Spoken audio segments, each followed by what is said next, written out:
যদি কোনো ছেলে হাজারটা প্রেম করে তাতে তার কোনো বদনাম নেই, কিন্তু যদি একটা মেয়ে একটা প্রেম করে তাহলে তার বদনামের কোনো শেষ নেই।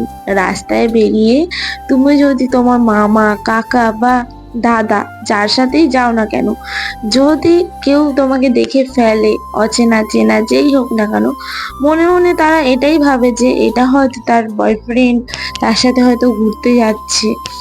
হ্যাঁ, রাস্তায় বেরিয়ে এটাও তুমি দেখতে পাবে, যদি তুমি তোমার মায়ের সাথে কথা বলো তাহলেও লোকে হাজারটা সমালোচনা করবে যে এই মেয়েটা উচ্ছনে গেছে, এই মেয়েটা এখন রাস্তায় বেরিয়ে প্রেম করছে, রাস্তায় বেরিয়ে ছেলেদের সাথে গল্প করছে, কিন্তু আসলের ব্যাপারটা কেউ জানবে না। তাই বলি কি, যেরকম আছো সেরকমই থাকো। কাউকে এক্সকিউজ দেওয়ার কিছু দরকার নেই, কাউকে বোঝানোর কোনো দরকার নেই যে আমি এরকম না আমি এরকম। যেমন আছো তেমন থাকো, এটাই বেস্ট।